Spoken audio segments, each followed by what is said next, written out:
이제는 대만의 반도체 산업이 종말을 맞이할지도 모르겠습니다. 이번에 제대로 대만이 사고를 쳐버렸고 앞으로 TSMC의 존망마저 위태로워질지도 모른다는 관측이 나오고 있는데요. 반도체는 TV, 냉장고, 세탁기와 같은 일상적으로 사용하는 가전제품부터 최신 기술이 적용된 스마트폰과 자동차, 그리고 우주 발사 로켓과 군사용으로 사용되는 미사일이나 첨단 무기 등 현대의 대부분의 산업에서 사용되는 핵심 부품입니다. 산업이 발전할수록 반도체의 중요도가 점점 올라가고 있어 TSMC 등 반도체로 유명한 대만이 중국과의 갈등에서 국제사회가 대만을 지지하게 만드는 중요한 요소 중 하나가 되고 있습니다. 당장 중국이 대만을 포위하고 무력 시위까지 하며 대만을 위협하는 이런 시기에 대만이 발칵 뒤집어질 만한 큰 사건이 터졌습니다. 당장 이 사건 때문에 대만의 반도체 산업이 완전히 무너질 수도 있다고 하는데요. 대만의 대표 기업 중 하나인 폭스콘이 중국의 반도체 기업에 1조 원에 달하는 거액의 금액을 대만 정부의 허락도 받지 않고 극비리에 투자한 사실이 들통나 대만 전역이 그야말로 큰 충격의 난리가 났습니다. 현재 미국이 중국에 대한 반도체 규제를 하고 있고 대만에게는 적국인 중국의 반도체 기술이 넘어가는 것을 엄격히 금지하고 있는 상황이죠.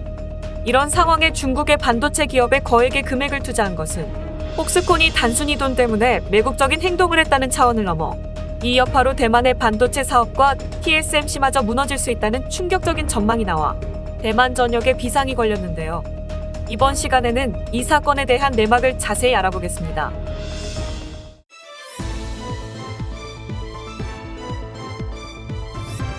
Global News Korea. TSMC와 함께 대만의 대표 기업이자 아이폰의 제조사로 유명한 폭스콘. 이 폭스콘이 대만 정부 몰래 중국의 반도체 굴기의 대표 기업인 칭화윤희에 우리 돈 1조 원이나 되는 금액을 투자한 사실이 발각되어 대만 정부가 그야말로 발칵 뒤집어졌는데요. 그것도 중국과 대만의 양안 관계가 사상 최악으로 치닫은 시점에서 대만 당국은 폭스콘에게 반도체를 비롯한 첨단 기술이 유출될 수 있다는 것과 정부의 승인을 받지 않고 적성국에 투자해 국가 안보를 위태롭게 했다는 점에서 벌금을 부과하는 등의 제재에 나서려는 움직임이 포착됐습니다. 대만 정부가 자국 기업이 벌인 일에 이렇게 민감하게 대응하는 이유는 국제사회에서 심상치 않은 반응이 나오고 있기 때문인데요. 러시아, 우크라이나 사태를 맞이해 미국과 유럽 등 서방 주요 국가들은 러시아 다음으로 중국을 겨냥하며 중국에 대한 제재를 강화하고 대만을 지지하며 대만에 힘을 보태고 있지만 정작 대만은 중국의 국유 기업에 투자하여 서방에 맞서는 중국 기업의 반도체 기술력 확보에 도움을 주고 있다는 사실이 드러난 것이죠. 특히 폭스콘이 투자한 칭화윤희는 미국이 중국 반도체의 씨를 말리기 위한 가장 중요한 표적으로 삼고 제재 중인 기업인데 그런 기업을 살리기 위해 폭스콘이 동참을 한 모양새가 된 것입니다. 현재 미국의 가장 위협적인 대상은 중국으로 중국은 2000년대 이후 세계의 공장 역할을 하며 글로벌 기업들의 투자를 받으며 경제 규모를 키워나갔죠. 많은 나라들이 중국에 공장을 세우면서 중국은 해외 기업들이 수십 년간 축적한 기술력과 경영 노하우 등 알짜배기 정보를 탈취하여 자국 기업의 육성에 이용했습니다. 일당 독재 공산국가이기에 가능했던 것으로 중국에 투자한 많은 해외 공장들의 기술을 도둑처럼 빼먹고 팽식히는 방법으로 중국은 많은 국가들의 기밀 사항들과 노하우들을 손쉽게 얻어갈 수 있었습니다. 이렇게 빼돌린 기술을 바탕으로 중국은 가전제품부터 최첨단 전기차 배터리 산업까지 손을 대며 글로벌 시장을 위협하고 있습니다. 하지만 이런 중국도 유일하게 반도체 기술만은 제대로 확보하지 못했는데요. 중국이 높은 점유율을 차지하고 있는 각 분야의 산업에서 반도체는 그 뿌리가 되는 가장 중요한 기술이지만 중국은 아직까지 높은 수준의 반도체 기술을 확보하지 못했죠. 현재 중국의 반도체 자금률은 고작 7%에 불과한데요. 그마저도 중국에 진출한 해외 기업인 삼성이나 SK하이닉스 등의 반도체를 제외하면 순수한 중국의 자체 반도체 자금률은 고작 2% 수준에 불과합니다. 결국 중국이 소비하는 반도체는 98%가량을 해외 기업에서 사오는 것이 중국 반도체의 현실이죠. 중국은 1년에만 200조 원 상당의 반도체를 소비하는 세계 1위의 반도체 소비국이면서 이 가운데 195조 원이 무역 적자로 기록될 정도인데요. 이런 현실을 타개하고자 중국이 선택한 방법이 반도체 굴기입니다. 반도체의 중요성을 일찍부터 인식하고 있던 중국은 미래에는 반드시 반도체 기술이 필요하다며 반도체 굴기를 통해 반도체 기술 확보에 총력을 기울였습니다. 기술력이 있는 한국이나 대만에 산업 스파이를 보내거나 직원을 매수하여 중국에 취업시키는 등 수단과 방법을 가리지 않고 반도체 기술 확보에 열을 올렸습니다. 또한 시진핑 정부의 막대한 자금 지원 아래 해외에 있는 반도체 기업들을 집어삼키려는 시도도 했죠.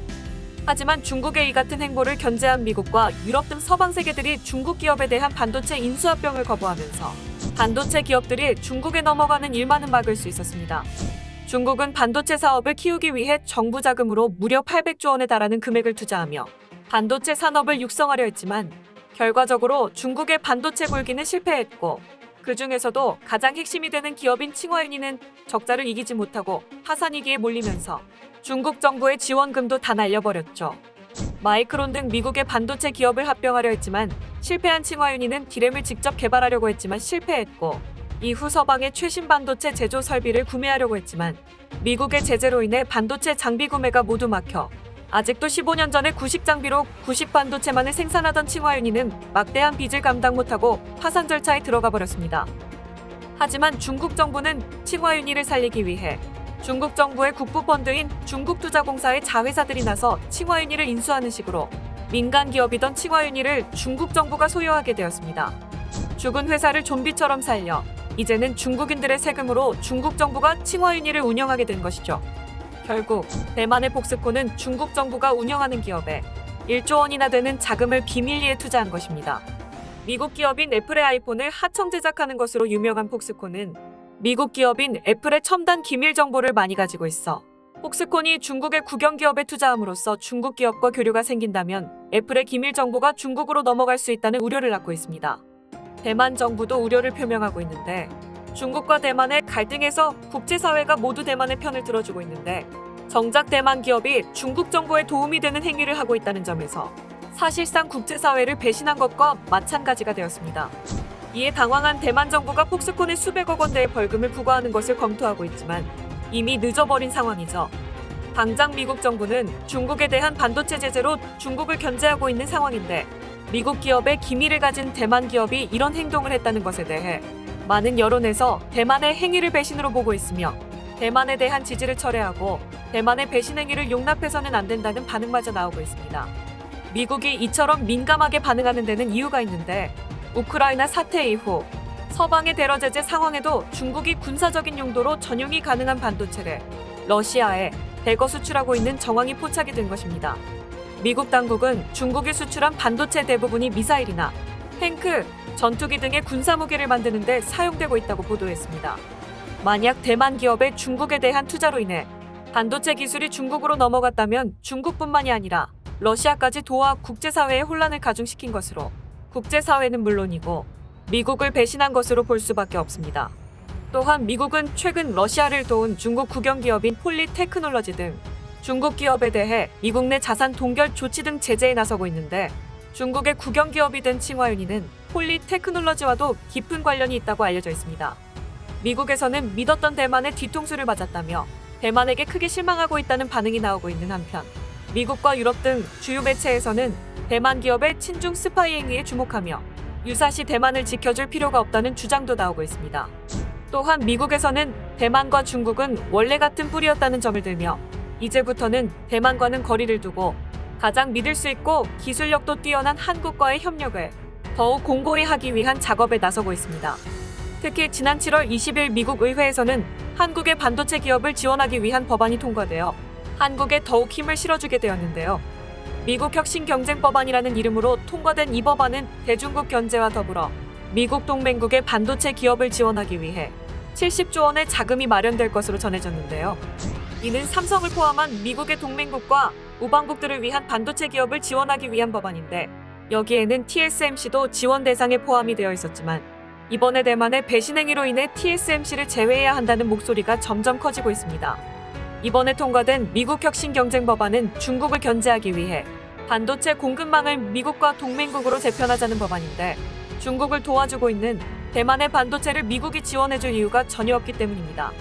이 사건으로 인해 한국과 대만으로 양분되어 있는 세계의 반도체 생산기지가 한국 중심으로 옮겨갈 것이라는 관측도 나오고 있습니다. 지난 5월 한국에 방문한 바이든 대통령은 삼성을 방문해 기술 동맹을 맺자는 제안까지 하며 한국에 러브콜을 보냈는데요. 미국의 이런 제안은 대만은 전혀 받지 못했죠.